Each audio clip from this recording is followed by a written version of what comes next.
아멘. 오늘 하나님께서 주시는 귀한 말씀은 고린도후서 4장 10절에서 12절까지의 말씀입니다. 고린도후서 4장 10절에서 12절까지의 말씀을 우리 한 목소리로 읽도록 하겠습니다. 시작. 우리가 항상 예수의 죽음을 몸에 짊어짐은 예수의 생명이 또한 우리의 몸에 나타나게 하려 함이라. 우리 살아있는 자가 항상 예수를 위하여 죽음에 넘겨짐은 예수의 생명이 또한 우리 죽을 육체에 나타나게 하려 함이라. 그런즉 사망은 우리 안에서 역사하고 생명은 너희 안에서 역사하느니라. 아멘. 함께 우리 따라하도록 하겠습니다. 영적 성장의 세 가지 깊이. 한 번 더. 영적 성장의 세 가지 깊이. 우리는 지금까지 몇 주간의 설교 가운데 안식과 또 섭리에 대한 주제를 다루었는데요. 오늘은 특별히 깨어짐이라고 하는 주제로 설교하기를 원합니다. 네. 깨어짐이란 여러분 무엇이라고 생각하십니까? 깨어짐. 예수님을 믿는 사람들이 가장 은혜 받았을 때가 언제인가 하면 내가 깨어졌을 때. 내가 지금까지 살아왔던 인생이 잘못 살았구나, 잘못 바라보고 살았구나, 잘못 내 목적을 두고 살았구나 라고 내 삶이 깨어졌을 때, 그때 하나님의 은혜가 있다는 것이죠. 여러분, 사람이 은혜를 받으면요 새로워집니다. 그리고 이 땅이 다시 보이게 되고 살아있는 소망을 꿈꾸며 살아갑니다. 오늘 그러한 깨어짐의 역사가 있기를 주님의 이름으로 소망합니다. 할렐루야.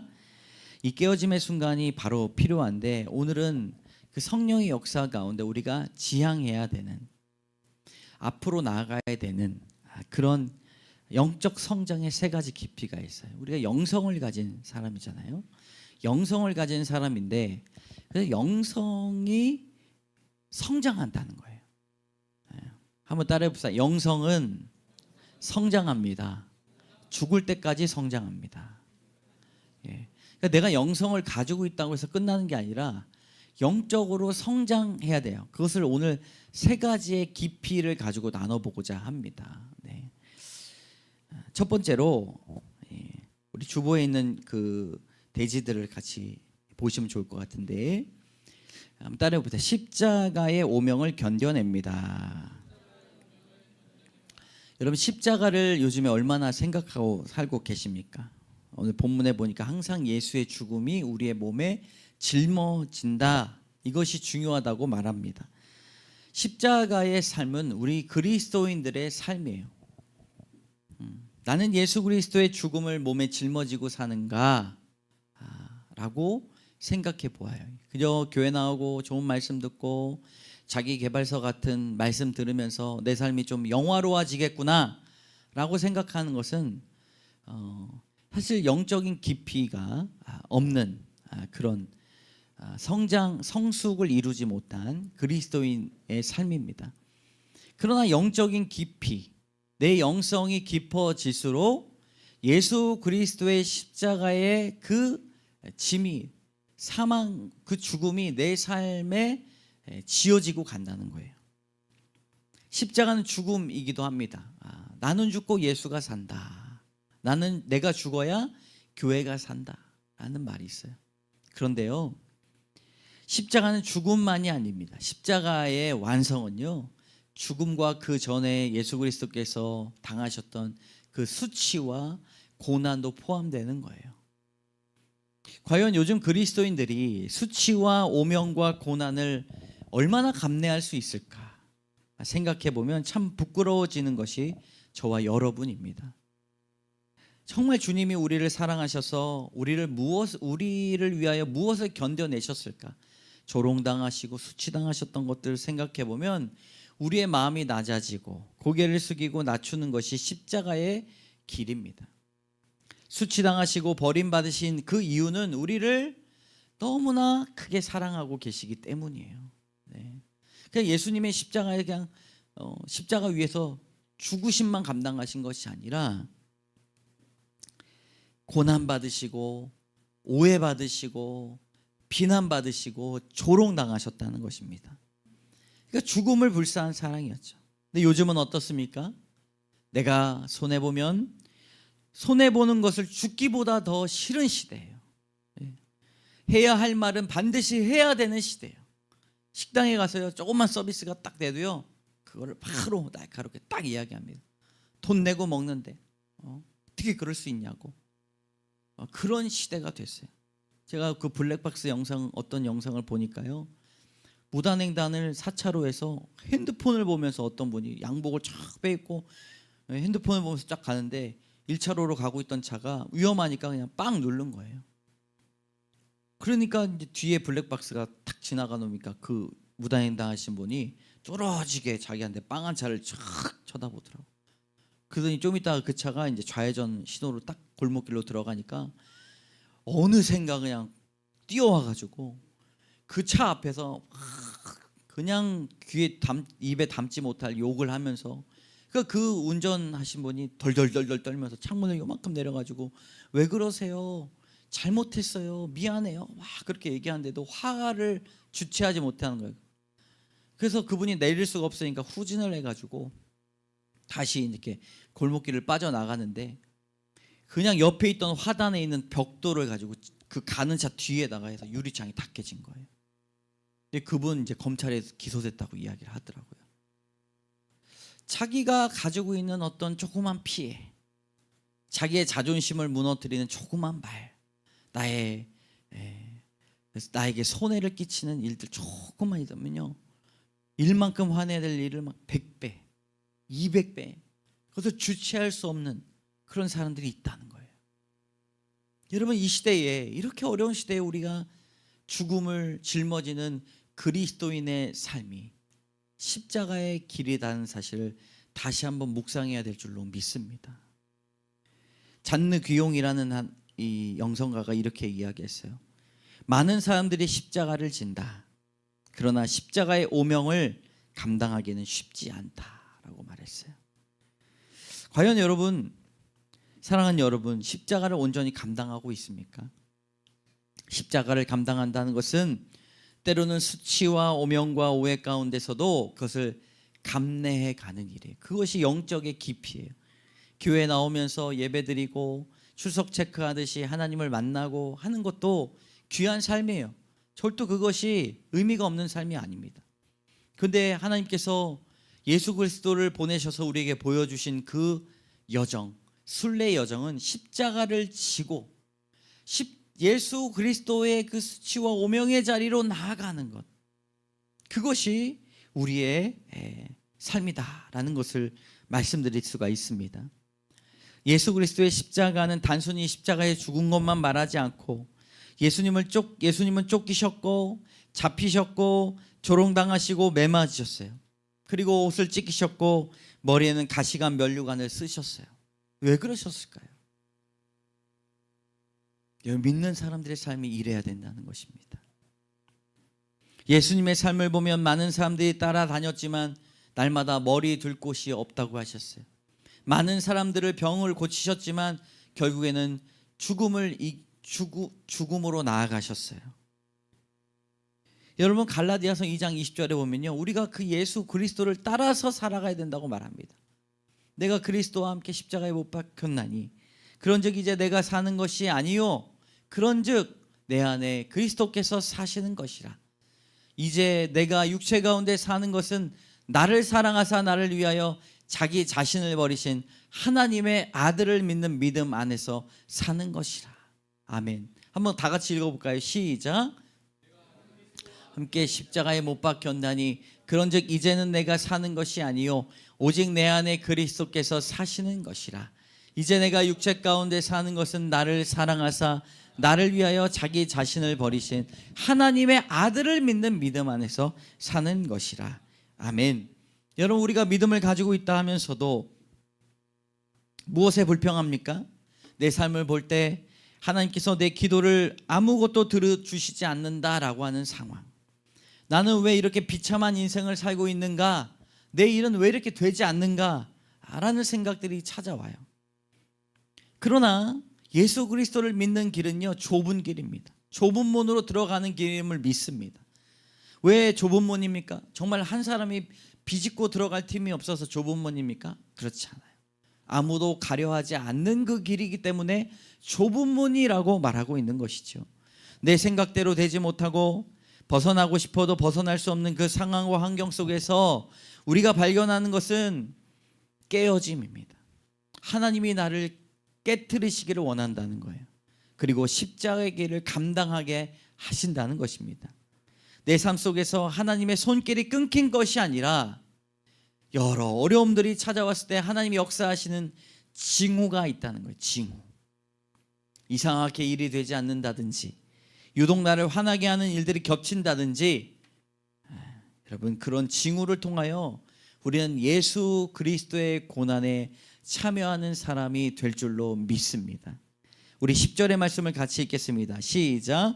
우리가 항상 예수의 죽음을 몸에 짊어짐은 예수의 생명이 또한 우리 몸에 나타나게 하려 함이라. 아멘. 항상 예수의 죽음이 항상 우리의 몸에 짊어지는 것. 왜 그렇습니까? 예수의 생명이 또한 우리 몸에서 나타나게 하려 함이라. 거꾸로 얘기하면요, 우리가 생명을 위해 일할 때는 내가 예수 그리스도의 죽음을 몸에 짊어질 때 생명이 나타난다는 거예요. 희생이 없이는 열매가 없습니다. 여러분, 내가 헌신이 없이는 열매가 없어요. 왜 열매가 없냐고 따지지 마세요.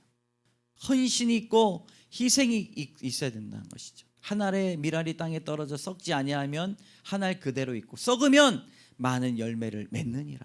그것이 십자가의 은혜일 줄로 믿습니다.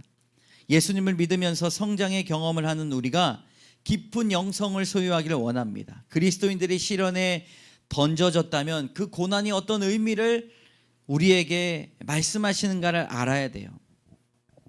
그래서 예수 생명이 우리 몸에 나타나게 하시기 위하여 십자가를 지라고 하십니다. 그 오명을 받아들이라고 하십니다. 그 아픔을 견디라고 하십니다.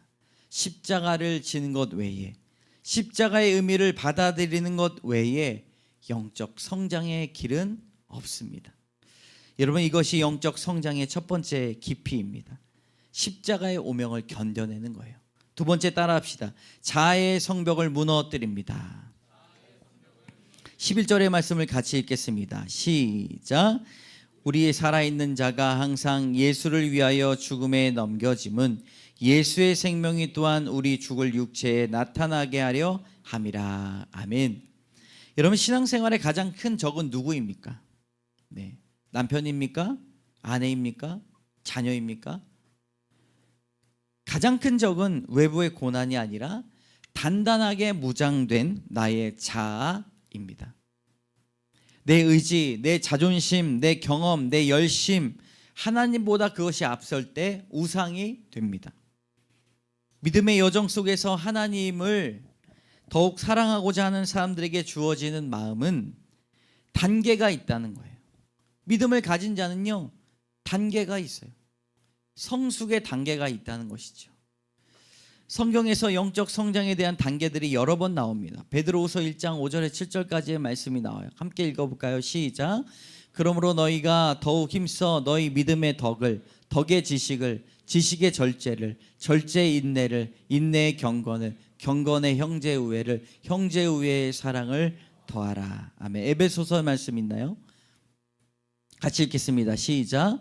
우리가 다 하나님의 아들을 믿는 것과 아는 일에 하나가 되어 온전한 사람을 이루어 그리스도의 장성한 분량에 충만한 데까지 이르리니 이는 우리가 이제부터 어린 아이가 되지 아니하여 오직 사랑 안에서 참된 것을 하여 범사에 그에게까지 자랄지라. 그는 머리니 곧 그리스도 예수라. 아멘.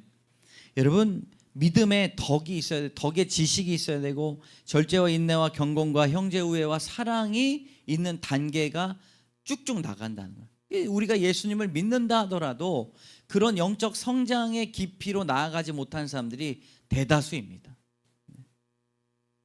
은사는 있고 신앙의 연료는 많은데 덕을 끼치지 못하는 사람들이 있어요. 믿음에서 덕으로 나아가지 못하는 거예요. 그리고 우리는 언제까지 성장해야 되는가? 이 정도면 됐지. 내가 예수님 잘 믿고 평생 살았지. 이렇게 끝나는 것이 아니라 우리가 죽을 때까지 성장하는 것입니다. 어디까지요? 그리스도의 장성한 분량까지 자라나야 할 것입니다. 우리 안에 주어진 이 하루가요, 영적 깊이를 파는 그 우물을 발견하는 하루가 되기를 주님의 이름으로 소망합니다. 믿음에는 단계가 있어요. 그 중에 첫 번째 단계가 십자가로 나아가는 믿음이었어요. 가장 기본적이며 공통적인 단계입니다. 근데요, 두 번째가 자아를 파쇄하는 단계예요. 십자가를 만나고 예수 그리스도의 놀라우신 은혜를 감격한 사람들은요, 자아를 파쇄해야 됩니다. 그래서 사도 바울은 내가 그리스도와 함께 십자가에 못 박혔다라고 이야기해요. 주님이 십자가에 못 박혔으니 내가 그것을 보고 은혜 받았다라고 이야기하지 아니하고 내가 그리스도와 함께 십자가에 못 박혔다라고 말해요. 그 함께 십자가에 예수님과 함께 못 박힌 것이 무엇입니까? 나의 자아입니다. 십자가를 한번 하면요, 청년 같은 경우에는 3일까지 살아야 돼요. 꿈틀꿈틀 된다는 거예요. 여러분, 우리가 사단의 역사와 우리의 자아를요 못 박아도 꿈틀꿈틀거려요. 우리가 꿈틀꿈틀거려요. 그러나 십자가에서 우리의 자아가 반드시 죽을 줄로 믿습니다. 언젠간 죽는다는 거예요. 워치만 리 목사님이 쓰신 자아에 대한 파쇄, 그리고 리차드 포스터의 겸손, 몇 가지 기독교 고전들을 살펴보면서 했던 이 자아 파쇄의 몇 가지 원리가 있어요. 첫 번째가 따릅니다. 옥합의 파쇄. 옥합의 파쇄.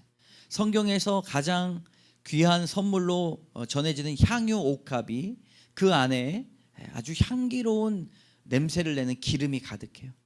근데 이 기름이요 너무나 귀해요. 근데 향기를 내려면 어떻게 됩니까? 깨트려야 된다는 거예요. 파쇄해야 된다는 것입니다. 이 귀한 선물로 기름이 흘러나올 때 언제인가 깨어질 때만 나온다는 것이죠. 우리를 보호하는 일, 여러분, 우리를 보호하는 일에 대해서는 우리가 집중해서는 안 될 것입니다. 새 가족 왔을 때는요 이런 얘기 못 합니다. 근데 우리가 깊이를 다루고 있기 때문에 이 얘기하는 거예요. 깊이. 우리를 보호하죠. 때로는 신앙생활 초창기에 누가 나한테 상처 주면요 막 억울해하고 잠도 안 오고 어떻게 교회가 이럴 수 있어 그렇게 이야기해요. 그러나 그것이 찢어진 것들이 다시 꿰매어지고 새살이 돋으면요 다시 한번 상처를 받으면 똑같이 되면 안 된다는 거예요. 영적의 깊이로 나아가야 돼요. 아유, 저 사람 나한테 맨날 상처 주는 건 이게 아니라는 거예요. 나를 보호하는 일보다 나의 향유로 옥합을 깨트려 내가 그런 상황들로 통하여 내가 깨졌을 때 어떤 향기가 나는지, 어떤 기도가 나오는지. 그리고 이게 자아의 파쇄 첫 번째입니다. 나를 보호하려는 해명과 방어가 아니라 침묵과 수용으로 대처할 수 있어. 억울하죠. 깨어지죠. 그러나 그리스도의 향기가 날 줄로 믿습니다. 할렐루야.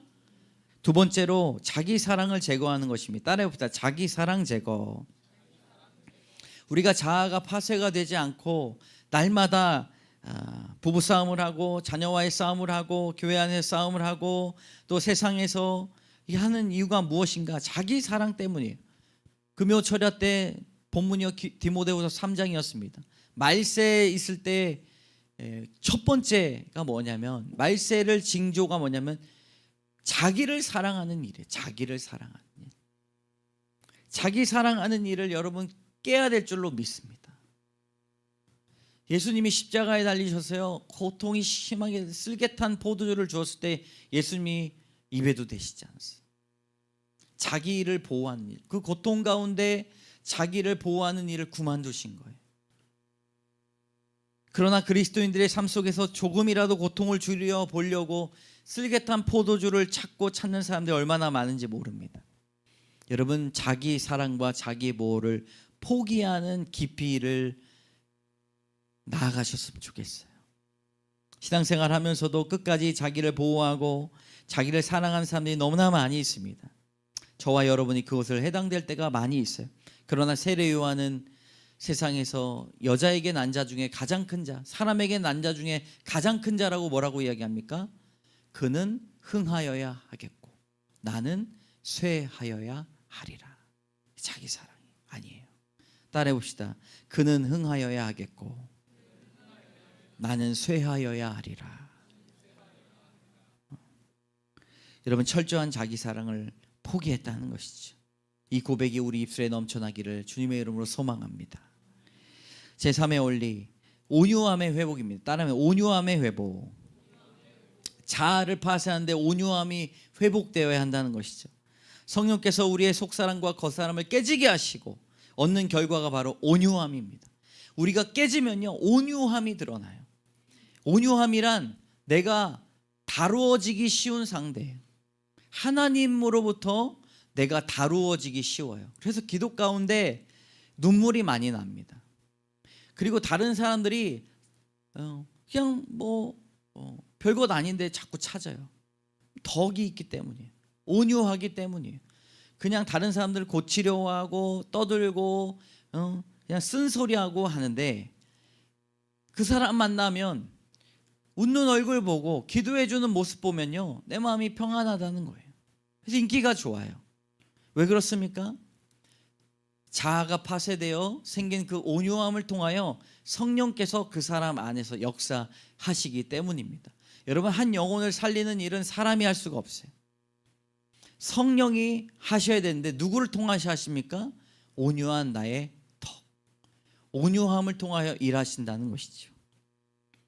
온유함을 회복한 사람들의 특징이요, 눈물을 그렇게 흘려요. 그리고 다른 사람들에게 덕을 세웁니다. 그리고 영적으로 품어주고 두 손 콕 붙잡아주고 함께 눈물 흘리며 기도해 줍니다. 하나님은 왜 우리를 그렇게 철저하게 무너뜨리시기를 원하시는가? 여러분, 궁금하죠? 내 자존심이 뭐가 그렇게 세다고 하나님은 그냥 무너질 때까지 그냥 그러신가? 그것은 하나님의 의가 우리에게 드러나기 위한 유일한 방법이기 때문입니다. 하나님 외에는 그 어떤 것도 의롭지 않다는 고백이 나와야 되기 때문이에요. 내 의가 하나님보다 뛰어나지 않다는 것을 내려놓을 때 하나님이 역사하여 주실 줄로 믿습니다. 그래서 다른 사람들 앞에서 조금 우스워지시기를 바랍니다. 하나님이 우리에게 영적 권위를 더해 주실 줄로 믿습니다. 세 번째, 따라합니다. 더 깊은 사랑을 발견해야 합니다. 여러분, 십자가의 오명을 견디고 자아의 무너진 자아 파쇄를 이룬 그 다음의 단계가 아가페의 사랑의 단계예요. C.S. 루이스는 이렇게 말합니다. 우리는 에로스에 의해서 태어나고 스트로게에 의해 양육되고 필레아에 의해 성숙하고 아가페로 완성된다. 우리의 사랑의 단계가 어디로 나가야 됩니까? 아가페의 사랑, 십자가의 사랑, 무조건적인 사랑으로 나가야 돼요. 사람은 저마다 자신들이 사랑한다고 하는 말을 하면서도 자신이 이해한 사랑의 단계로 다른 사람을 섬깁니다. 다른 사람을 섬기고 사랑할 때 자기 중심으로 사랑을 해요. 그리스도인들의 사랑의 지향점은 아가페 사랑이어야 한다는 것이죠. 목사님, 아가페 사랑은 제가 할 수 있는 사랑이 아니잖아요. 하나님만 하실 수 있는 사랑이잖아요. 라고 그렇게 말씀 안 하셨으면 좋겠어요. 왜냐하면 아가페로 살아가는 그 사랑으로 나가는 단계가 있기 때문입니다. 12절의 말씀을 같이 읽겠습니다. 시작. 그런즉 사랑은 우리 안에서 역사하고 생명은 너희 안에서 다시 한번 시작. 그런즉 사망은 우리 안에서 역사하고 생명은 너희 안에서 역사하느니라. 아멘. 사도 바울이요, 사망은 우리 안에서 역사한대요. 무슨 말일까? 그와 또 선교팀이 이 사역을 하는 가운데 배고픔, 매맞음, 옥외갇힘, 오해, 극심한 고통이 그 사망과 같은 일들이 자신들에게 있었어요.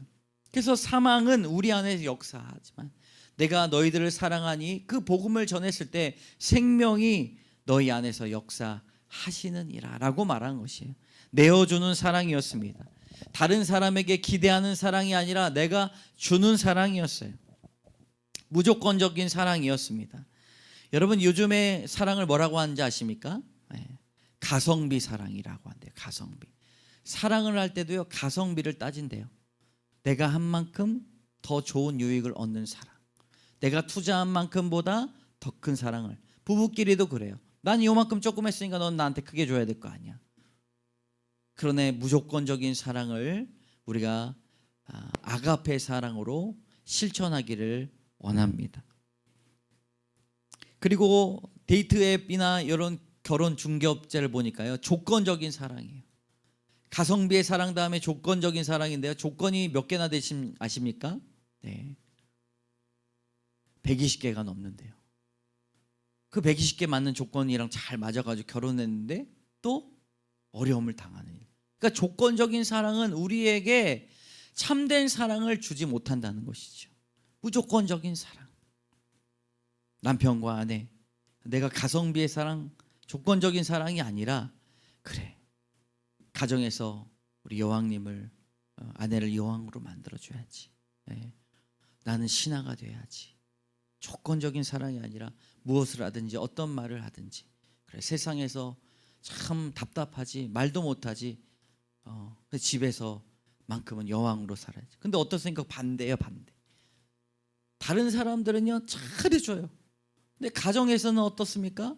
그냥 그렇게 다른 사람한테 하는 잔소리도 안 하고 막 잔소리를 이야기해요. 남편과 아내 똑같습니다. 그러나 하나님께서 이 가정을 통하여서 우리가 양육 받음으로 아가페의 사랑을 실천하는 귀한 가정이 되기를 주님의 이름으로 소망합니다. 아가페의 사랑의 시작은 내어주는 사랑입니다. 사랑할 만큼 하기 때문에 사랑하는 사람이 아니라 사랑할 수 없음에도 좋게 바라봐주고 좋은 방향으로 생각해주는 사랑이에요. 여러분, 그런 사람들은 찾아요. 이해해주고 이해해주고 품어주는 사람. 여러분, 이런 사랑은요 우리가 만들어낼 수 없는 사랑입니다. 그러므로 하나님과 마음이 합해질 때 나타나는 위대한 사랑이에요. 영적인 사람으로 살아가는 것뿐만 아니라 영성의 깊이를 가지고 고백하는, 영성의 깊이를 가지고 성숙과 성장의 단계로 죽을 때까지 예수 그리스도 만나는 그날까지 예수 그리스도의 장성한 분량까지 자라나는 여러분 되시기를 주님의 이름으로 축원합니다. 요한일서 4장 7절에서 8절까지의 말씀을 함께 읽습니다. 시작. 사랑하는 자들아, 우리가 서로 사랑하자. 사랑은 하나님께 속한 것이니 사랑하는 자마다 하나님으로부터 나서 하나님을 알고 사랑하지 아니하는 자는 하나님을 알지 못하나니 이는 하나님은 사랑이심이라. 아멘. 여러분, 사랑의 눈이 성숙돼야 말씀도 다시 보이고요, 깨어지는 거예요. 기도도 다시 깨어지는 것입니다. 하나님의 사랑이 우리 안에 있을 때 강야와 같은 이 땅에서 하나님의 나라를 온전히 이루며 살아가게 될 줄로 믿습니다. 하나님이 마지막에 착하고 충성된 종아라고 칭찬하시며 그 모든 고통과 고난과 오명과 오해를 다 견뎌냈구나 칭찬해 주실 줄로 믿습니다. 함께 우리 따라합니다. 영적 성장의 세 가지 깊이. 십자가의 오명을 견뎌냅니다. 자아의 성벽을 무너뜨립니다. 더 깊은 사랑을 발견합니다. 우리 1분간 이 말씀을 생각하시면서 결단의 기도로 나아가도록 하겠습니다.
좋으신 하나님, 십자가를 한 주간 동안 한 번도 묵상하지 못한 저희들 용서하여 주시옵소서. 십자가의 오명과 오해와 여러 어려움들을 온전히 감내하는 저희들 되게 하여 주시옵소서. 하나님, 예수님 믿으면서도 그저 작은 것에 분노하고 화내고 하나님 불평하고 불만한 저희들 많이 있습니다. 그러나 하나님, 예수 그리스도의 이 죽음이 우리 안에 항상 짊어짐으로 인하여 하나님의 생명이 잉태가 된다는 사실을 우리가 알게 하여 주시옵소서. 생명의 꽃을 피운다는 사실을 알게 하여 주시옵소서. 때로는 주님, 우리가 변명하고 불만하고 불평하는 것이 아니라, 화내는 것이 아니라 침묵하고 이 일들 통하여 하나님의 의가 드러나고 하나님의 사랑이 선포되고 하나님의 생명이 꽃을 피는 그런 귀한 간증의 역사를 경험케 하여 주시옵소서. 자아가 파쇄되기를 원합니다. 옥합이 깨져 향기를 바라게 하여 주시고 하나님, 자기 사랑을 내려놓게 하여 주셔서 온전히 온유함으로 다른 사람들에게 덕을 세우며 하나님, 또 하나님께서 주신 그 사랑을 실천하며 하나님의 나라를 하나님 이 땅 가운데 건설해 나가는 저희들 되게 하여 주시옵소서. 하나님, 우리의 사랑이 더욱더 깊어지기를 원합니다. 에로스의 사랑에서, 주님 스트로게의 사랑에서, 필레아오의 사랑에서 아가페의 사랑으로 점진적으로 성숙해 나가기를 원합니다. 하나님, 죽는 그날까지 예수 그리스도의 분량까지 이르는 귀한 여정 가운데 하나님 함께하여 주셔서 그 사랑의 하나님을 우리를 통하여 증거할 수 있도록 인도하여 주시옵소서. 주님, 가성비의 사랑을 따지고 조건의 사랑을 따지는 이 시대에 하나님, 나를 찌를지라도 안아주고 나에게 상처를 줄지라도 하나님의 마음으로 품어주는 그 사랑을 주님 하게 하여 주셔서 그 어느 누구도 하지 못하는 생명을 심는 자 되게 하여 주시옵소서. 모든 것 주께 영광 돌리며 예수 그리스도의 이름으로 감사드리며 기도드립니다. 아멘. 지금은 우리를 구원해 주신 예수 그리스도의 은혜와 하나님의 사랑과 성령의 교통하심이 이제는 이 자리에 나와 하나님, 이제는 내가 영적으로 깊이 있게 나가기를 원합니다. 주님, 냇가에서 강가에서 머물던 우리의 신앙이 저 머나먼 망망대해로 뻗어나기를 원합니다. 깊이가 더해지기를 원합니다. 결단하며 많은 사람들에게 신앙의 덕을 쌓고 하나님의 살아계신 생명을 전하고자 결단하는 모든 성도들 머리 위에 이제로부터 영원까지 함께 하시기를 간절히 축원하옵나이다. 아멘.